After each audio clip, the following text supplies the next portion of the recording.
Hey, I'm Chris Cafero. And I'm Nick Cafero. We are real-life brothers who play fake-life brothers Reed and Easton Royal on the hit podcast, The Royals of Malibu. On this companion podcast, we'll be doing a deep dive into each episode, giving behind-the-scenes insights, talking to some special guests, and maybe even having some laughs along the way. Welcome to The Royal Boys. Nicholas. Hello, Christopher. What's up, man? How you doing? I'm good. It's Friday, weekend. Friday, gotta get down on Friday. Do we own the rights to that song? We do. Now. Nice. How's your week been? It's been good. It's, I think we talked about this last time. So why are you going to repeat it? Why are you going to repeat it? That's a good point. I just want people to know what I'm up to. What were you going to say? I was going to say I have been performing with the Groundlings Sunday Company for 3 weeks now. It's a sketch performance group. We have shows live every Sunday. We write original sketches for the show every week. This week I wrote a crazy one that involves, I don't even think I want to give context as to why, but it involves me rubbing peanut butter all over my face. So right before this, actually, you could probably still smell the peanut butter in my apartment. What's so crazy about you doing this is that you have a severe nut allergy. Yeah, but you got to do it for the joke. Yeah. So the swelling is pretty severe right now. It'll go down. Yeah. I'll do anything for a laugh. How are you doing? I'm good, man. I'm good. I don't really have much to share. I'm just good. Life is good. I'm trying to be more optimistic. Yeah, we got Thanksgiving coming up. Although this will come out well after Thanksgiving, but there's never a bad time to be thankful and count your blessings. I mean, God, there's so much terrible stuff in the world. And so every now and then, you just need to take a deep breath and remind yourself that there are things to be grateful for. There are things to be grateful for. I did that. And I was told before we started this podcast that I do this too much. And so like a sucking of the teeth. So I'm going to be really, really cautious not to do that. Yeah, please do, because I spend a lot of time trying to edit those out. Yeah, and I don't do any editing, so yes, thank you for doing that. I know, I was joking. I was being passive-aggressive. Chris, this could be an old man alarm. You're so fucking old. I'll be the judge of that. But I discovered something this week, and that is that you could comment underneath episodes on Spotify. That's right. And I discovered some of the comments that people have been leaving for our show. And I just want to say they warmed my heart and made my week. Thank you guys so much for not only listening, but then commenting and saying such nice things, except for that one person, Rihanna. We don't appreciate that. Well, we did name check her in the first episode, and she did not respond well to it. It wasn't a diss track, though. The comments have been so nice and so supportive, so thank you. We hope you're still listening. And if you are, and you want to comment with any questions or specific notes, please feel free. We'll take your advice, and we'll try to answer your questions right here on the pod. What do you say we get into this episode? I would love that, Nick. You know why? Why? I think in all honesty and without any bias, this is my favorite episode of the series thus far. Could it be because it's called Reed's Side of the Story? I think that could have a lot to do with it. Could it be because you narrate this entire episode, that it's from your perspective? Yes, which was very cool. Very cool. When the writers told me that was going to be happening at some point in the second season, I was so stoked because the Paper Princess novels, upon which The Royals of Malibu is based, in the second book, it is written from Reed's character's perspective. And so I'm glad they sort of stayed true to that. I think any readers of the book would be quick to point out that there's quite a few divergences, but this is one of those that I think they tried to honor, and I was stoked about it and very nervous. Yeah. Because until this point, Ella, has been narrating, and it's really hard. And she does such a great job, but when we would be in the booth, for those of you who don't know, we do a whole scene at once. So Alyssa would jump from her narration voice straight into the scene work. which is a really, really hard thing to do because you're doing internal monologue into external dialogue, and you have to take into account your environment, the circumstances, the emotions, and you go from internal emotion to external emotion, which, as everybody knows in life, are usually quite different based on the circumstances. And so it was a very daunting challenge. Yeah.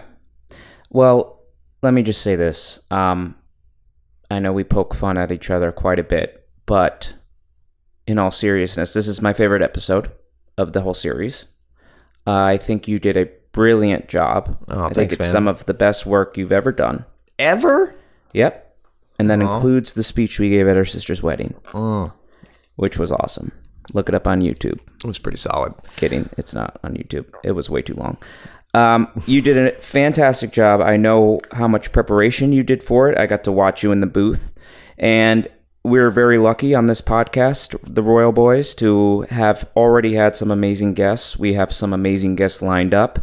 But I intentionally asked you if it was okay that we just did this episode alone, just the two of us, because I think you deserve a lot of attention and credit. And I am very proud of the work you did, and I want to discuss it with you. Also, there's some really great scenes between you and I in this, and I thought it would be fun if it was just you and I discussing it. So, Oh, that's very sweet. Thank you. I didn't realize that, so I actually invited a guest along. do not speak. Nope. Stand right there. Okay. Do not come near this mic. Sorry, Nana. Next time. It's our 98-year-old grandmother, Helen, is just going to sit in the corner. Helen, She's don't getting get out of that hand. chair. I know you can't, but don't. Nana, put the knife down. No, not in your thigh. Nana. Oh, gosh. Hold on, guys. I got to remove a knife from my Nana's thigh. Thanks for all those sweet things, Nick. I really appreciate that. I will say it's my favorite episode, not because I narrate it, but because it gives the most range and depth to Reed's character. But also, we got to do some really great scenes together, and I think it was some of your best work, and we'll get there as we sort of review the episode. But I had some really great scenes with everyone in this. Had a great scene with Armin. I had great scenes with you, with Alyssa. And I think, I got a lot of... there was a lot of positive response to this episode online and in my DMs and all that. And I think a lot of that is because this is the first time, and it took 6 episodes where we finally get to hear what the fuck happened. Yeah. And I think people were starting to get a little frustrated by the fact that Ella wasn't hearing Reed out, and we didn't know, we were on Tinder hooks. What the hell actually happened? I was one of those people that was frustrated, and I was also on Tinder. But it's worth the wait. You are on Tinder. No, I'm not actually. It's going down. I'm yelling Tinder. You better swipe to the right. Do we own the rights to that song? We do now. All right, let's get into it. So it opens with Reed saying, "I hate birthdays." Yeah, and what a strong opinion and hot take here. But it really does lead into something quite beautiful. Mm-hmm. The reason he hates birthdays, of course, is because they used to be extremely special. His mom went all out in making them special. And as her addiction issues and health got worse and worse, so too did the birthday celebrations, became more minimalistic. And now that she's gone, they don't even celebrate birthdays anymore. So yeah, it's just a reminder of his mom and the loss that he has. But I will ask you, Chris, do you hate birthdays? I don't hate birthdays. I really like birthdays, not just my birthday, but I like any celebration, as we said in the opening. It's hard to find things to celebrate. So any excuse to get a group of people together to celebrate is so great. And, I think as actors and as, comedians, we get to experience celebration of our performance or our work from time to time. And I think most people don't get that. You get one day a year, and people are very worthy of being celebrated. Some people are not, but most people are. And so hell yeah, let's party, man. And I also like environments where different groups of people and different friend groups are brought together.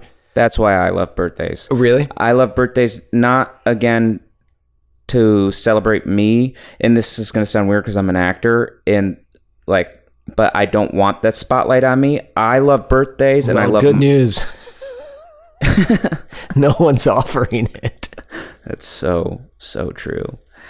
But I love birthdays because the way I like to celebrate my own is just getting a space and inviting every single friend group I have and bringing them all together. And sometimes I probably overdo it by trying to be a good host and connecting, but I love it. I love seeing everybody mingle and worlds colliding, and a birthday is such a great excuse for that. Yeah, Nick is very funny when he's hosting a party because he gets severe host anxiety. Not anxiety. I'm excited. I get excitement. Yeah, anxiety doesn't always have to be a negative, but it's like an energy, and he'll be just sort of running around and he'll try to connect people, and he'll make the loosest connections and be like, "Oh my God, Troy, you got to meet my friend Ashley. She has a television. You should talk about that." And it's like, what? What are you doing? Not a lot of people have televisions, and I think Troy and Ashley could have really hit it off. Troy and Ashley got married last year. And guess what I got them for their wedding? A Roku. No. A gift card out back steakhouse. Oh, they already had televisions. How was I going to get them one? Oh, get the bloomin' onion. And some pumpernickel bread. Have an up and awesome birthday. Do all your dreams come true. Have an awesome mossy birthday. And all our friends see you. Good day. Do we have the rights to that? We do now. So this is your 18th birthday, or this is Reed's 18th birthday. Congratulations. You know what that means. He's legal, ladies. And he can vote. I wonder who he's going to vote for. And he can go see R-rated movies without a chaperone. That's true. And Reed's rich ass. We know how he's voting. Yeah, seriously. He doesn't pay taxes yet, so maybe we don't. Oh, well, wait till that capital gains and estate tax comes into play in the state of California. I think we know how the royal family aligns. Yeah, you're right. Luxury real estate. But we go back to him waking up on his 18th birthday, which, of course, is the infamous birthday when Ella walks in and finds him with Brooke. Mm-hmm. We all know this story by now. It spirals out of control. Brooke is on top of him, on his lap, kissing his neck. Ella walks in, singing happy birthday. Reed doesn't remember any of this, and this is really great sound editing here. They kind of like do this like dystopian, almost like a dream-like sequence in replaying all these sounds that we have heard before. That was very cool, and then that immediately goes into the recap of the few months following without Ella. Yeah, well, and that's the biggest part, of course, is that we find out what Brooke is holding over Reed, which is the deepfake video of Callum and Ella smooching together in the bed. I think it's more than smooching, and also at this point, we don't know it's a deepfake. We think it's real. That's true. So we see a video. Brooke shows him. She comes to the house distraught, and she's already been broken up with by Callum. So she shouldn't be at the house. Reed is taken off guard, and she immediately shows him this video of Callum and Ella in bed. And that's when everything becomes a blur. What do you think about that, Nick? Have you ever been in a situation where, like, presented with information where everything is a blur and then your stepmom's licking your neck? Too many times to count, Chris. Too many times to count. Yeah, no, but I have, had situations where you get a piece of information or learn some news and it's hard to concentrate on anything else. Yeah, I think it happens all the time. I'll be having a conversation with my girlfriend and she'll get a text and it's like she just sort of tunes out all of a sudden and it's like, hello, knock, knock. And she'll be like, wait, what? And it's like very easily distracted. So for people who could listen to this and reasonably be like, wait a second, how do you know? Like, you just found out that your girlfriend and your dad were hooking up and made a sex tape together. Yeah, that's going to throw you for a tizzy. You might not notice some hag sucking on your neck. Yeah, that's true. And then the cake is dropped on the ground. What kind of cake do we think it was, Nick? For Reed, I know what it would be. If it was my birthday, it would be funfetti. Funfetti. But I think Reed's just probably vanilla without icing. Just a dry vanilla sponge. Yeah. That's nice bake there. That's well baked, not too Underproofed. stodgy. Underproofed. That's a shout out to the Great British Baking Competition. But yeah, glad we get it at the beginning. We get the answer of the quote unquote gun that Brooke has to Reed's head, which we had alluded to in previous episodes. And then of course this leads into that recap of the few months without Ella, Callum sending a PI, grades slipping, water polo taking a back seat for Reed. We have Easton going off the rails, devastated that she left.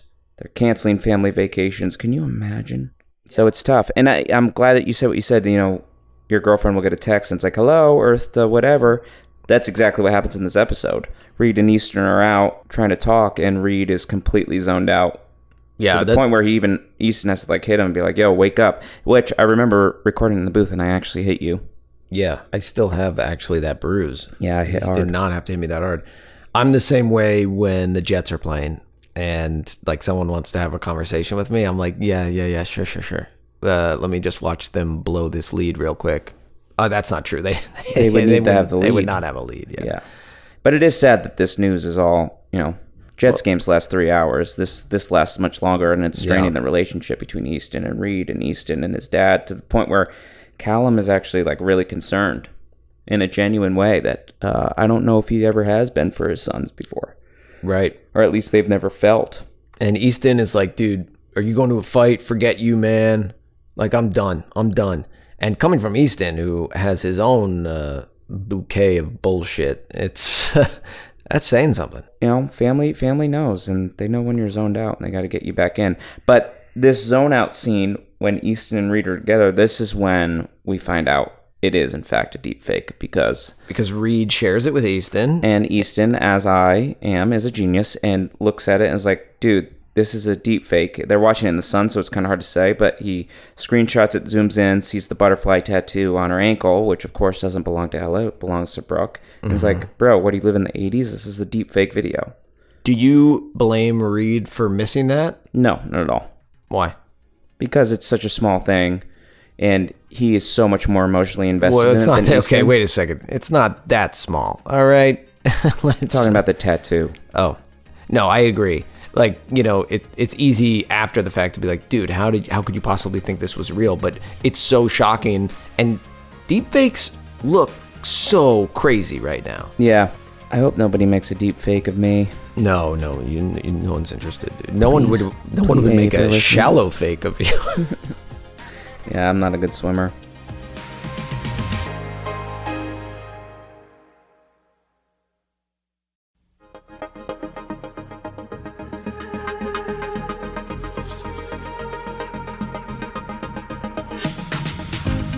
Let's move on to this next scene. Yeah, this was a tough scene. This was the flashback scene, the first and only scene thus far that we have with Reed and his mother. And what is she doing? She is at 2 a.m. making a lasagna, which is not normal behavior. Although, when you grow up Italian like us, there's never a bad time to make a lasagna. That's true. You know what I'm saying? A little pasta, a little tomato, a little ricotta, a little some beef. Were you going to say balsamic? I was, but although that would be a little balsamic reduction. Balsamic does not belong on a lasagna. You are wrong. You're right. Don't even try to defend balsamic yourself. Actually pairs nicely with desserts if you reduce it. It's a little sweeter. You want to use a red wine vinegar. Yeah, like on a strawberry or something. Do you like lasagna? I love lasagna. Same. That was a tee up, Nick, because again, Italian family, one of our traditions at Christmas, every Christmas, is we have a lasagna, and a very good friend of our family, Karina, makes a lasagna. She's like an 85-year-old Italian woman, and she makes some of the best lasagna in the world. Unbelievable. And a lot of people have lasagnas, and it's like 5 layers of noodle and ricotta and meat and sauce. Hers is like very thin noodle, and there's probably 50 layers. Yeah. So my favorite feeling is like putting the fork through it because it's so delicate. And it just hits every single layer. Yeah. It's awesome. It's like a crepe cake. Have you ever had a crepe cake? No. Oh, okay. If you've never had a crepe cake, it's literally an entire cake, but it's just made up of layers of crepe, and then like a little whipped filling, another crepe, little whipped filling, another crepe, until it's stacked super high. It is so good. Oh, wait. I have had one. I lied. Did you like it? Yeah, it was really good. Yeah. But I was wishing it was Karina's lasagna. Were you like, holy crap, this is good? Yeah, shout out to Karina. Yeah, she's listening. Yeah. Big Royals Malibu fan. Nana, no. Nana, Stop. Stop it. Nana. Put the cat down. Where did you get a cat? We don't have cats. I'm allergic. Nana, stop bringing cats in here. This was a tough scene for me. This was probably the hardest scene I've had to do in this series because, first of all, they wanted me to sound younger because I think I had to sound 15. And I have when you're 15, going on 17, you just skip 16. a year. We only write that song? We do now because I think it's pretty original. This is wild. Sorry, Rodgers and Hammerstein. Yeah, so they wanted me to sound younger. And then there's the emotion of the scene, which I hope I captured well. But you did capture well. And it's so tough because it starts as this very sweet labor of love. Only give lasagna to people, like makes lasagna for people your head over heels about. This like sweet moment. And then so quickly turns into this, mom, I'm scared, and you shouldn't be scared. Your kids shouldn't worry about their parents. And I know you're high. I mean, you're making a lasagna at 2 a.m. Yeah. Like you've been a ghost. I miss you. This really, really sad thing. And all the things you're dealing with your dad. They mentioned Callum has been traveling for work a lot. The mom isn't around. You go through like all these steps of grief. You've done a really good job. And I can only imagine, I was sitting there watching you do the scene, which was difficult because I don't like watching you get sad. But I can imagine it was only that much harder because this is not what your relationship is like with our mom. It's not, but in many ways that makes it easier because my acting teacher is always like, especially when you're going to do a sad or dramatic scene about loss, she always recommends starting from a place of love and gratitude, because if you are feeling full of love and gratitude, or saturated, as she likes to call it, then when you have to think about the loss of that, it's that much more powerful, which is an interesting sort of strategy. But yes, this was difficult, especially because you have to do these scenes several times in the booth. So you do it, and then you reset, and you got to do it again and again. I think we did this one 3 times, and it's hard to put yourself in that emotional space of thinking about losing your mother 3 times in a row, because he hadn't lost his mother yet, and so he was upset about the thought of losing her. But then it also becomes hopeful because she promises that everything starting now, 2:13 a.m., I'm turning this ship around. Yeah. And then, of course, the heartbreaking line, less than a year later, she was gone. She was gone. Yeah. That's tough. And it's such a insight into how Reed is, because he says, now he does all these things to avoid actually feeling. Yeah. And that probably explains why he's so humorless.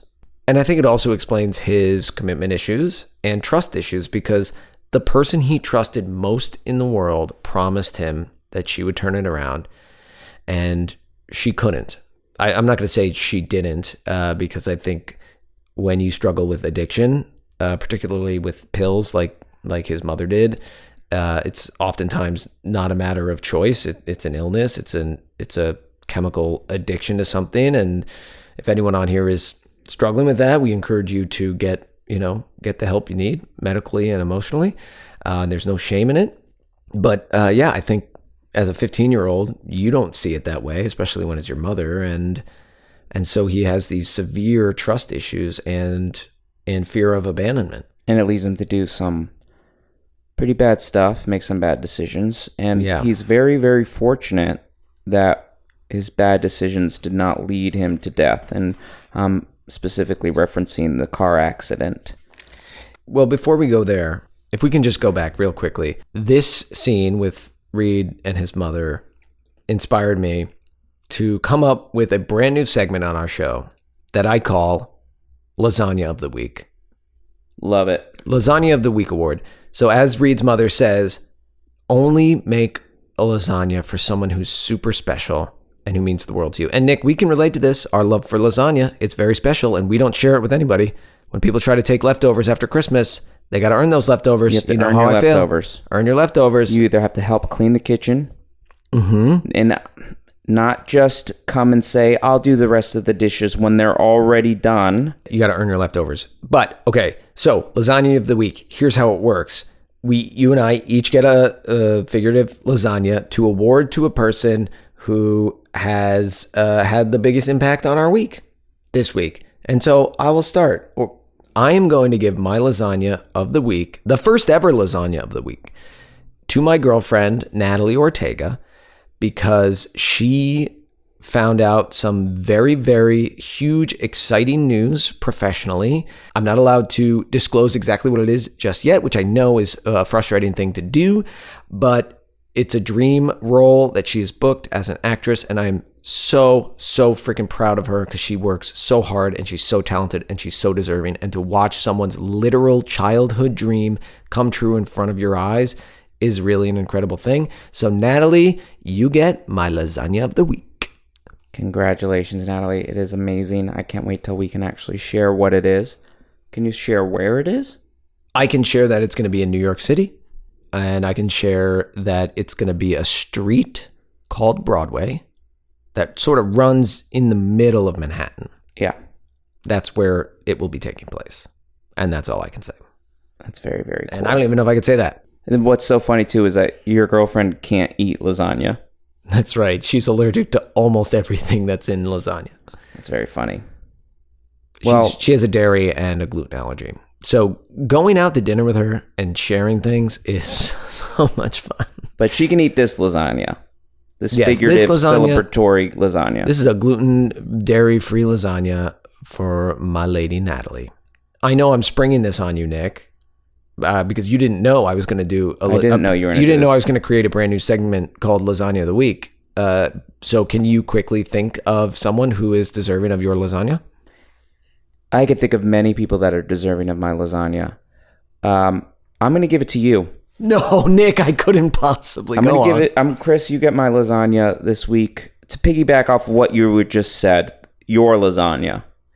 It is very difficult at times to watch people succeed in a business where we're all trying so hard. A lot of people have very hard times seeing their friends and loved ones succeed when they're in the trenches with them and they're thinking, when's my turn? It leaves a lot of room for bitterness and envy, and you never ever once even hint at showing that, and I think that is admirable. You only celebrate the wins of others.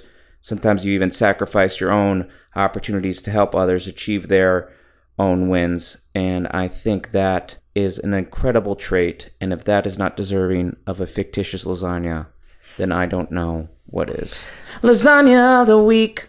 That's very sweet, man. Thank you so much. You're welcome. Is that going to be the theme song for Lasagna of the Week? It can't be because it's too close to the old man alarm, but I'll think of something. Yeah. It should be something Italian inspired, like, you got the lasagna. Or what about this? La la la la la lasagna. Oh, I like that. La la la la la lasagna. I changed the key. They call me the locksmith because I always change the key. It's not a talent, it's an accident, but you're good at it. I'm accidentally talented. Speaking of accidents. Transition. Reed gets into a car accident. Yes. So Reed spirals out of control after the loss of his mother. He's dabbling in alcohol and fighting and drugs.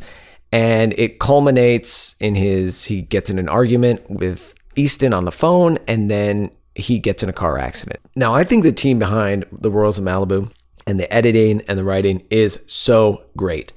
This is the only note I have, is that when we were recording this, there was a line that Reed said that he was like, and then I wrapped my Tesla around a light pole or something. And I don't know if the listeners picked up on it, but when I was listening to the final episode, it's a little ambiguous that he gets into a car accident. So if you're listening to this, listeners, that was a car accident, and it was a close call. He almost died. I think we edited a lot out of the final episode that might have left that a little sort of like, wait, what just happened? But it was, in fact, a car accident. Yeah, so it is a car accident, and I will venture to say Reed is very lucky he got in this car accident and survived it. Because, so lucky? No, he is lucky because, a lot of people struggle with things, and sometimes they don't get to hit rock bottom and come back from it, and he does. Yeah. And, sometimes we need a wake-up call. And he even admits it himself, which is, credit to him. Wake up! Make up! You want to do! Make up! You want to do! Is that a song? Because I was going to ask if you have the rights to it, but I'm not even sure that was a song. It is a song. I think it's Papa Roach.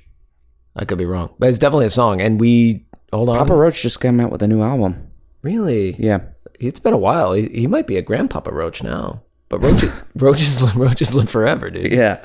But anyway, Reed, credit to him. He says he needs to fix this. And he gets back on track in a way that like pisses Ella off when she's back in Sacramento. She's like, and when they have their big fight scene in like episode 2 or 3 or whatever it is, she's like, I expected you to be unraveling and you're doing great and getting good grades. And it's like, well, this is the part she didn't see. He did unravel and he did hit rock bottom. He just didn't, blast it on social media. So Reed decides he's going to fix things. The first stop is to go and confront Brooke. He does. He shows up at Brooke's door, and what does she say to him? This is a weird booty call. I think she said, worst booty call ever. Which, by the way, Brooke, who the hell do you think you are? You're a middle-aged pregnant woman and some hot-ass 18-year-olds coming to your house. That is not a bad booty call. Yeah, seriously. But anyway, he's like, gets right up into it and says, delete the video.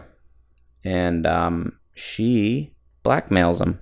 She does. He tells her he knows it's a deep fake, and she's like, I don't care, I can fix it.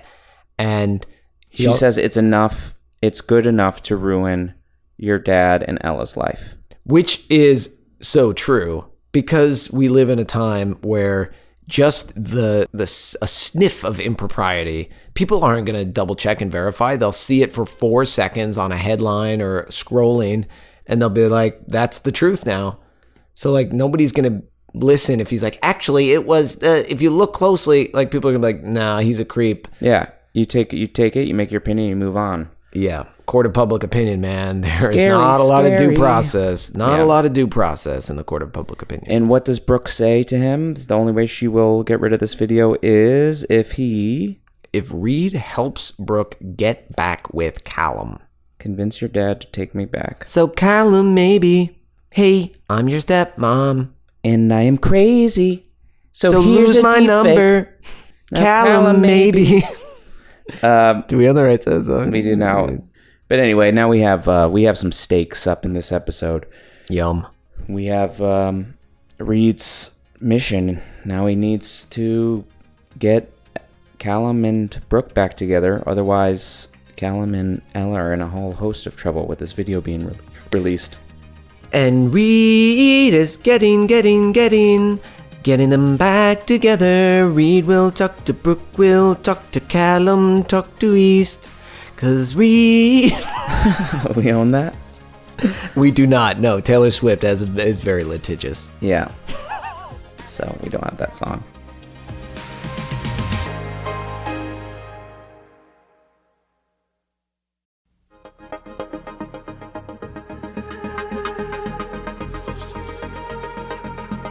All right, Nick.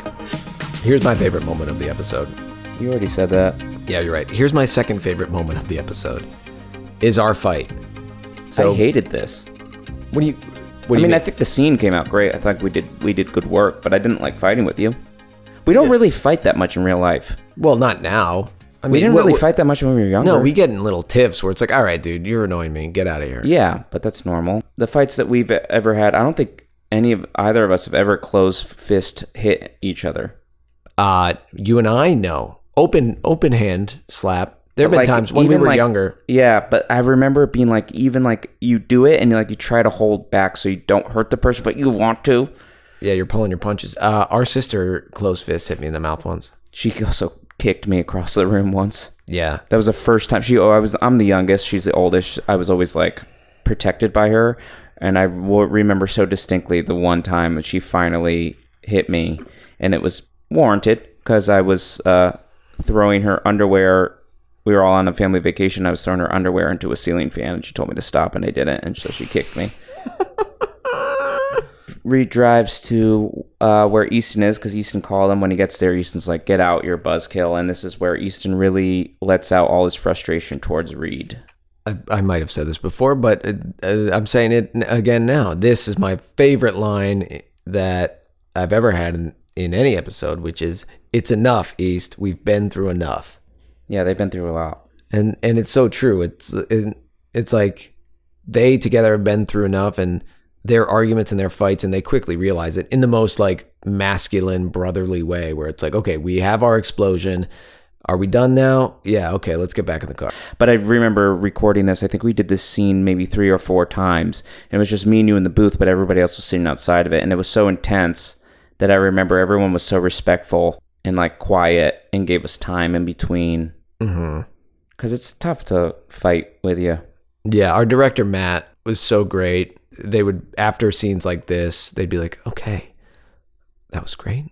Why don't we, whenever you're ready, take another one. Yeah, it was very exhausting. tender and aware of the emotional exertion to do stuff like this. So, Matt Sav, thanks, we love Matt you. Sav. Matt Sav, we love you.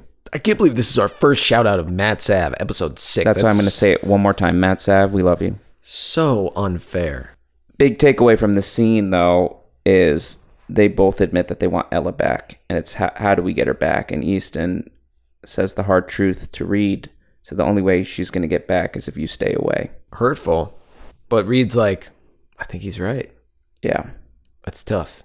But then Reed continues to put things into motion. Another great family tender moment. He's sneaking in at 4 a.m. His dad catches him, but he's not upset with him because he knows he was taking care of his brother. And he genuinely asks him, what's going on? You're angry. You're destructive. Please just tell me. And Reed even admits this is the first time like his dad has shown that genuine concern for him. And then it's so heartbreaking that he lies to him. I know. Well, also this is one of those parenting moments that I think is very powerful. And growing up, our parents used it a lot, which is I'm not mad, I'm just disappointed. And it's like, shit. Like, I'd rather be screamed at than have someone be like, I'm concerned, sit, we need to talk. It's like, oh no, we gotta be vulnerable. Can't you just yell at me and tell me to go to my room? Yeah. But yeah, then Reed lies to his face, and it is tough to listen to. Re-listening to it, I was like, oh, that's the worst, because I felt bad for Callum and Reed. Callum's like really trying his best to be a good dad and to be like, to listen and get to the bottom of this. And Reed's like, it's because you pushed Brooke away. And he's rightfully so confused. He's like, what? You fucking hated Brooke. And so Reed's did I think. Yeah. And Reed's like, it shows how little you know. And Callum, like, talk about gaslighting. I mean, Callum must have been like, what the fuck is happening? Yeah. Damn it. I have to get back with this chick. Yeah, now he's got to go back with crazy Brooke. But Reed's like, you abandoned everyone, and then he throws a dagger. He's like, you abandoned our mom, you abandoned Brooke, and Ella probably is scared you're going to do the same to her. Real fucked up emotional manipulation. But I think some of Reed's it's true. Some of it's too. true. Of course. But like you said, it's hard when Callum was really trying, maybe for the first time, to be a good father, and that was the response. Yeah. But that's how he gets the plan in motion, and that's how he thinks he's going to get Ella back, and he's really doing it to protect him. I mean, have you ever told a lie to somebody knowing it's a lie, but you're doing it to protect them? Yeah, of course. Everyone does it. You tell little white lies. But I don't think this is a white lie, though. This is a straight up lie, because a white lie... But he is doing it to protect his dad. No. Well, that's true. But you're right, it's not... Like, white lie is more like innocuous, like, yeah, those jeans look great on you. Or like, oh no, girly, your makeup's not running down your face. Yeah. Not like, hey, go impregnate a crazy woman. Yeah, that's true. So that your deepfake porn doesn't leak. That's not a white lie. No, that's a colorful lie. That's a very, very colorful. A rainbow lie. A rainbow lie. Yeah, it's a lie. But you can, I think, again... Great job by you. Hear the confliction in your voice. hear you discovering that this is what you have to do and hear you executing it. That's tough to do, man. That's tough acting, and you did it. And I'm just so upset that you're not able to translate that to screen because you would probably work more. That's very nice. I struggled listening to it. I was like, for all you people, here's a good question that no one's asked, but like, what's it like listening to yourself? It's brutal. Oh, I have to listen to it on 1.2 speed.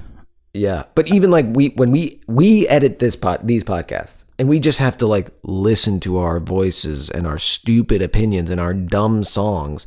And your long fucking stories. I know. Oh, the stories. We could have a whole nother podcast called Cut Stories That Chris Told. And the craziest thing is you start every one of them with quick story. Yeah, and they never are. You ever call your own phone and hear your voicemail? It's like, hey, it's Chris, leave a message. Or like listen to a voice memo. It's devastating. We talked about this on one of the episodes when we were talking about texting versus voice memoing. Oof. So yeah, listening to this scene and this whole episode, it was a little cringy for me. Yeah. But I was proud of it, I think. You should be. You should be proud of it. Thanks, man. And it has such a wonderful arc, and it comes back right at the end to where we are now. You're back at the bonfire. You've started the episode losing Ella, and you're telling her you have these trust issues. You're explaining everything. You're telling her she's the only girl that matters to you.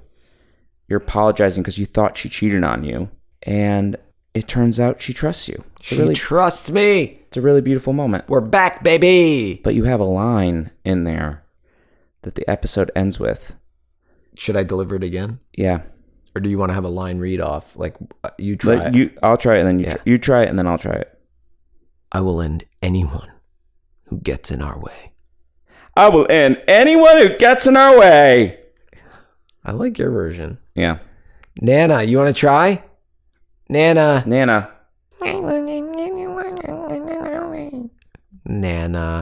Good job. Poor Nana. Poor Nana. What about poor father? It's your last night in the nursery. Ladies and gentlemen, Peter Pan. Thank you. And you know what I think it's time for now, Nick? I do think, but I'm not positive. Can you tell me? Dinner. It's time for dinner. No, it's time for royal decrees. Hear ye, a royal decree. All right, Nick, you want to go first? Okay. Do it. You know, last episode we spoke with Hannah Montoya. Her character Savannah was getting yoga certification, taking yoga classes. Maybe that's why this is on my mind. Maybe that's why this past week I did some yoga.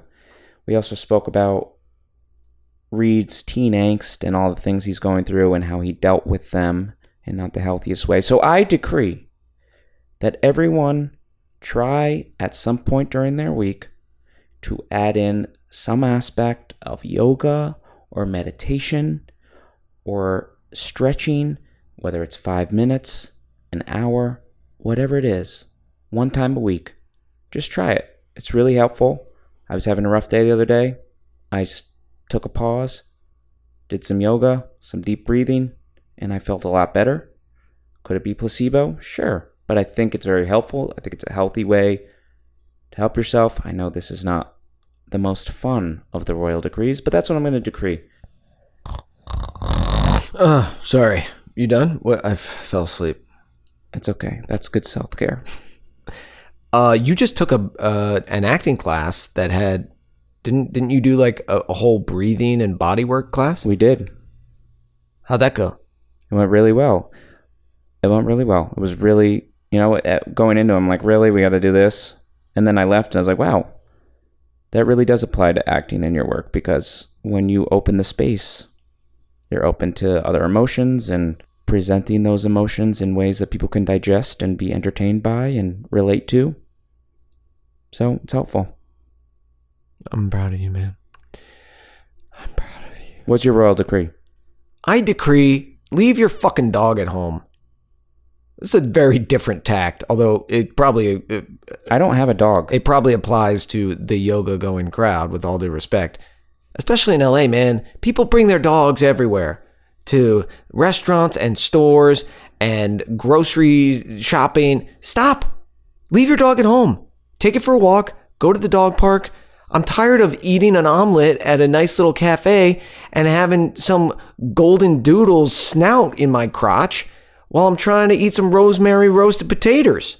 Yeah. Get out of my taters. Stop it. I have a buddy who has this cute dog, and he is obsessed with it. And a couple months ago, I was like, me and my other buddy from out of town, we were going to go out for drinks, and he was like, all right, I'm bringing the dog. And I was like, what are you talking about? He wanted to bring the dog to a cocktail bar with us. I was like, stop it. I'm not going if you bring the dog. That's obscene. Yeah. Also, and I'm a big believer in like emotional support animals and service animals. They're very important. I think they're very effective, but it's like becoming a reverend online. Like you just sign up on a website now and like, boom, you have an emotional support animal, and people are taking advantage of it. And they're muddying the waters for people who really need it just so that they can like keep it on their lap on the airplane. And it's unacceptable. I don't want to go to a Broadway show and have your fucking insert name of a dog sitting next to me. Yeah. You know what you could probably benefit from? Cody? Some downward dog. Oh. Oh, Nick. You're so good at doing the full circle stuff, and it sucks every time. Yeah, so then I guess I'm not that good at it. No, you're good at it. It's just obnoxious. It's the circle of life. And it moves us so. Why do you start in a different key? Because I can't sing as high as you, Nick. I hate ending our episode on a bad note. Nice. Get it? Yeah. All right. Bye. I'm here all week. Take care. You're not here all week. You have to go. That's true. I'm going. We're recording at my apartment, and I would love it if you left. I'm going to leave. This has been The Royal Boys, episode 6. Thanks for still listening, Mom. Nana? You could come out now. You can come out now, Nana. Nana, say goodbye to everybody. We're going to get you some lasagna. Yep. Lasagna! Guys, thank you so much for listening. This was a very special episode. Chris, well done. You too, Great buddy. work. And look us up on Instagram at @ncafero, @ccafero, the Royals of Malibu page as well. And leave your comments, questions, concerns, anything you want on those Spotify comments that I now know exist. It's really fun to read. Reed Royal. Nice. Have a good one, everyone. Bye.